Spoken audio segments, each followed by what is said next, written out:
So, let's talk about something we all deal with: misunderstandings. We've all been there, and we all know just how fast they can spiral out of control. But what if there was a clear, step-by-step process for navigating that chaos? Well, that's exactly what we're going to map out today. Let's dive in. Oh man, you know that feeling, right? You shoot off a quick text or an email, or maybe you say something without thinking, and the reaction you get back is completely from left field. It's so frustrating, and honestly, it can lead to some real conflict. That's exactly why having a framework for these moments is a game changer. So, here's our roadmap. We're going to walk through this 10-step path that's designed to turn all that friction and conflict into actual clarity. And the most important thing to remember here is that this isn't about performance. It's not about winning an argument or scoring points. It's about a sincere, genuine search for truth and for resolution. Okay, so phase 1. And this is kind of wild. It starts before you even open your mouth. It's all about your mindset. It's about how you prepare yourself on the inside before a single word is spoken. Honestly, this is the foundation for everything that comes next. The very first step is this really powerful idea called husnul-dhan. And what it basically means is you begin with a good assumption. Instead of immediately jumping to the worst possible conclusion, you start with a little humility. You just open your mind to the possibility that, hey, maybe I'm the one who misunderstood, or maybe there's some context I'm missing here. It's such a simple shift, but it changes everything. And this right here, this quote just cuts right to the heart of it, doesn't it? Suspicion is not evidence. Assumption is not truth. A healthy mindset means we have to separate those things. Our initial negative feelings, they're just assumptions. They aren't facts that we need to go to war for. They're questions that we need to verify. All right, so once you've got your head in the right space, then you're ready to actually talk. And that brings us to phase 2, the crucial steps of the direct interaction itself. This is where we turn those good intentions into a truly constructive conversation. This part of the path is broken down into 4 really clear actions. First, you ask directly. Then, you listen sincerely. After that, you speak clearly. And finally, you exchange evidence. See? It's not just a random list of tips. It's a logical sequence that's designed to get you the most clarity with the least amount of drama. So step 2, and this is so important, you have to go to the person directly. No gossiping about it, no complaining to your friends to get them on your side, and definitely no consulting the mob. The only ethical first move is to approach the person in private and calmly ask for clarification. Something as simple as, hey, can you help me understand what you meant by that? Or I really want to understand your intention. Those questions open a door. An accusation just slams it shut. And okay, after you ask, you have to actually listen. And there's a huge difference between healthy and unhealthy listening, as you can see here. We're not just waiting for a pause so we can jump in and make our point. Healthy listening is about being open, being curious, and having a genuine willingness to be corrected if you're wrong. It's the total opposite of interrupting them, trying to guess their motives, or twisting their words around. Now, when it's your turn to speak, this is a total game changer.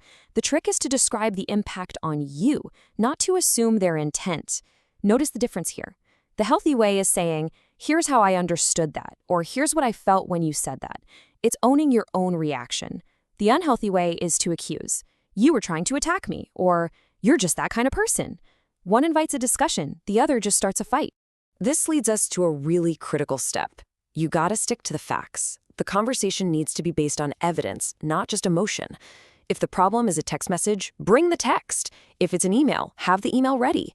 Bring documentation and real context, not rumors, not what someone told you, and not what the mob thinks. Why? Because truth does not fear evidence. Simple as that. And look, this has to go both ways, right? It's not just about them showing their cards. You have to be willing to show yours too. This is about total transparency. It's about having the courage to say, you can ask me anything you want about my side of this, and being ready to show your own evidence. That mutual openness is what builds the trust you need to actually solve the problem. So you've had the conversation, but what now? That's phase 3. This is all about the kind of character it takes to handle the outcome, whether you were the one who was right or the one who was wrong. It all comes down to humility and grace. Now, what if it turns out you were the one who got it wrong? This quote is everything. Admitting wrong is not humiliation, it is purification.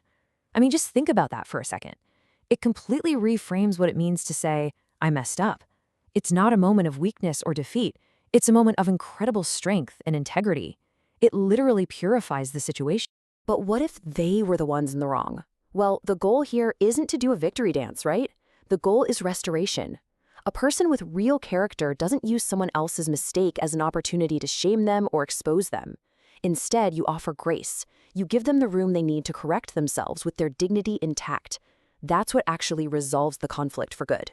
But, let's be real. Sometimes, even when you do everything right with the best intentions in the world, it just doesn't work.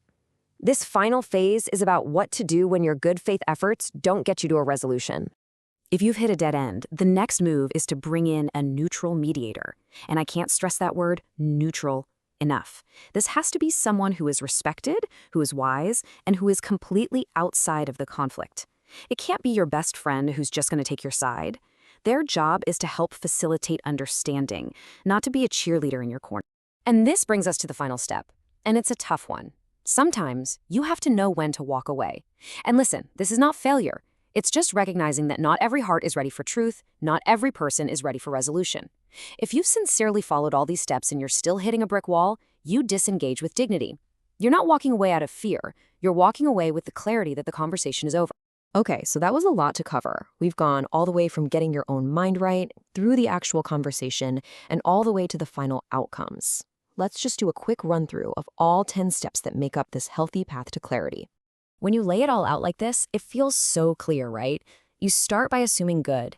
Then you ask, listen, and speak with real sincerity. You stick to the evidence, you allow for transparency, and you're ready to either admit you were wrong or offer grace if they were.